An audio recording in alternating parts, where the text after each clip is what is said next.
there, my name is Cassandra Vella, and today I'm going to talk about a U.S. Supreme Court decision called MGM Studios versus Grokster from 2005. Here are some facts to kick it all off.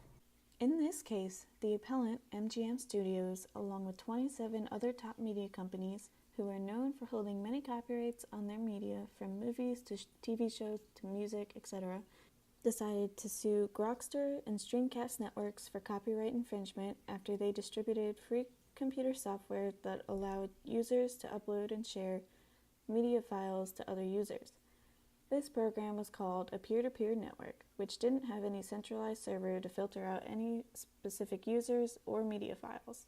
Since this program was used by so many thousands of users, MGM decided not to pursue the many users who deliberately infringe copyright using this program, but rather they sued Grokster and Streamcast networks for contributory infringement, which falls under a level of copyright called secondary liability. The lower courts ruled in favor of Grokster following the precedent set by Sony v. Universal City Studios in 1984, where software designers similar to Grokster were not held liable for contributory infringement as long as they could provide proof that their program was intended for lawful and unlawful uses. Following this, MGM Studios appealed to the Supreme Court of the United States. This case really begged the question, are companies that distribute file-sharing software and encourage as well as profit from the use of this software for purposes that are both lawful or copyright infringing able to be held liable for secondary copyright? Overall, the United States Supreme Court ruled that yes, a distributor can in fact be held liable for copyright infringement from third-party users who intend to use the software to infringe copyright. So let's take a step back for just a second.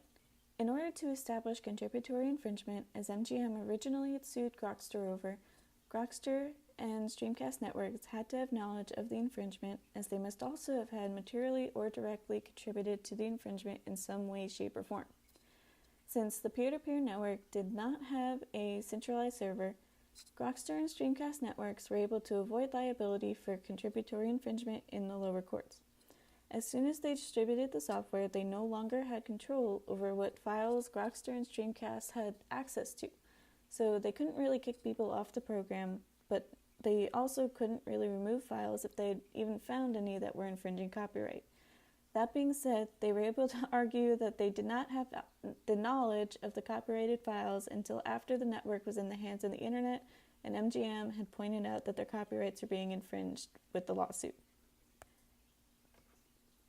In the lower court, the decision for Grokster was based on the precedent that was set in the United States Supreme Court case Sony v. Universal City Studios in 1984 that initially had created the tests for contributory infringement. Following the lower court's decision, MGM Studios decided to appeal to the United States Supreme Court, which disagreed with the lower court's ruling. They wanted to have some sort of balance between newer products, especially those that were now in the hands of the internet, and the protections granted by copyright laws from the past. They decided that it would be best to focus more on the intent of Grokster and Streamcast Networks' program when reassessing for contributory liability. As a result, they created a new way to assess secondary liability for copyright infringement. This new method was given the title inducement of copyright infringement. Inducement has a strong emphasis on intent. In order to be found liable for inducement, the respondent must distribute a device or software with the intent of promoting it to infringe copyright, as well as commit actual direct infringement in some way, shape, or form. This new method began to beg the question, how do you prove intent? Well, intent can be explained as evidence of a clear expression or other affirmative set of steps to foster infringement. Basically, a respondent must have the knowledge and skills to complete a task, such as copyright infringement, along with the will to complete that same task, such as infringing copyright. In this case, there were three major keys of evidence found against Grokster and Streamcast networks.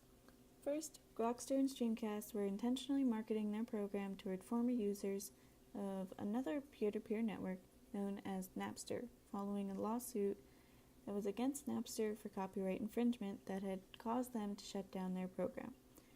Grokster and Streamcast made it easier for users to import their original Napster files that were potentially copyright infringed files that were going right into Grokster and Streamcast software.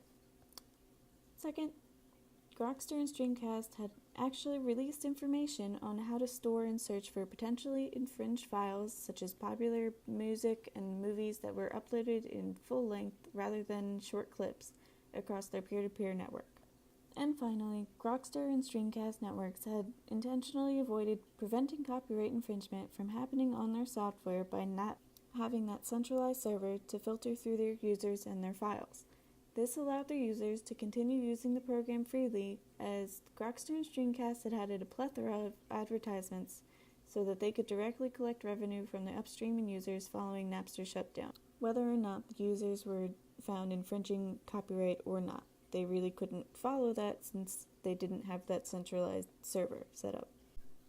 Ultimately, it was a completely unanimous decision from the United States Supreme Court for MGM Studios delivered by Justice David H. Souter, and thus Grokster was indeed found liable, and the test for secondary copyright infringement by inducement was born. There are still many software designers, engineers, and producers, along with online marketers and advertisers, who tend to voice their opinions online about feeling threatened after the ruling of this case. They tend to feel like the court wishes to hinder their innovation and constrain their First Amendment free speech rights by favoring copyright over technological innovation. But really, it all just depends on how they intend to promote themselves and how they wish to share their products, especially the content within their products. If anyone has any questions following this video, you're welcome to shoot me an email, as this concludes the case brief explanation of MGM Studios v. Grokster from 2005.